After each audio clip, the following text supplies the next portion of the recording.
Hi, I'm Marty Nemko. This is another of my short stories of the type that's in my new book, Soloists. This one is called A Sighing Marriage. Albert and Sophia waved goodbye to their daughter as she drove off to college. Now, with the nest empty, Albert and Sophia had to face their marriage's mediocrity. They had managed to stay together because they accepted their schlep-through-life marriage. It helped that both had a rewarding career. Albert researches the genetic basis of altruism and its root, impulse control. Sophia is developing a bracelet for autistic people that vibrates each time their cortisol level, which is a proxy for anxiety, rises. They sat at the breakfast table and she said, "We should try to improve our relationship." And he said, "Okay." She said, How about we start with money? You sigh when I buy a mere $20 candle." He said, "We should be saving more." She said, "You invested in Bitcoin and look what happened. At least I get pleasure from the candle, hours of pleasure." He said, "We have about $200 a month in discretionary money. How about I invest $100 and you spend $100? She said, "But no more Bitcoin." He said, "Is Procter & Gamble safe enough for you?"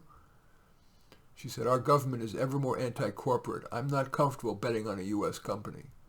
He said, "Okay, how about $90 in an India ETF and $10 in Bitcoin?" Sophia sighed.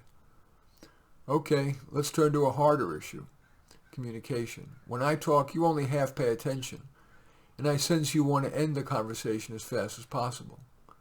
He said, "That's only when you complain. We usually don't get anywhere because we've already tried to solve these issues ad nauseum." She said, "Haven't you ever heard that sometimes people just want to be heard?"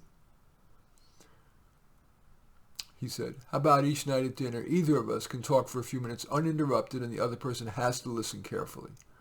She said, "Fine, that's something else worth a try. Now the killer topic, sex.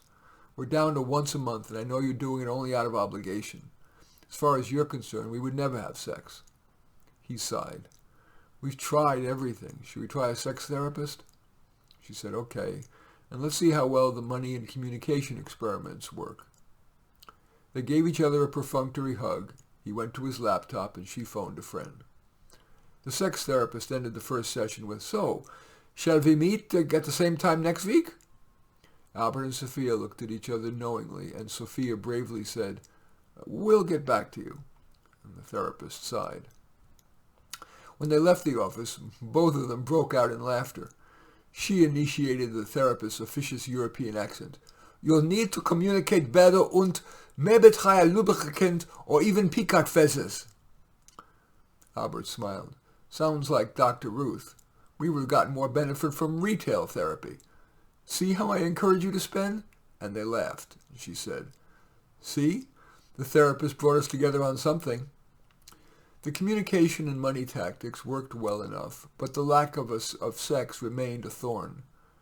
They decided not to separate, but he said, "Should each of us try to have an affair?" This time it was her turn to sigh, and she said, "I guess." He found Samantha, a marketing manager, to be not smart enough and too sexual. She found Ethan, a philosophy gypsy professor, to not be sexual enough, plus he smells wrong. Albert and Sophia agreed to stop that experiment and continue schlepping through life, but augmented by the aforementioned money and communication tweaks and by spending more time doing the things they enjoy doing together, like watching movies, and also accepting that they'll find the greatest reward in their careers. Albert said, "I think all of this is making our marriage better than most." And Sophia sighed. In any event, that's a short story is called Sighing Marriage. I welcome your checking out more of my short stories on Amazon. The book is Soloists by Marty Nemko. And of course, I welcome your thumbs up on this video, as well as accept your thumbs down. I always look forward to your comments, and especially like it if you hit the share button below. Share on your social media so that my efforts can have broader impact. And I am flattered if you choose to subscribe to my channel. There is a subscribe button up there. And in any event, I do thank you for watching. I am Marty Nemko.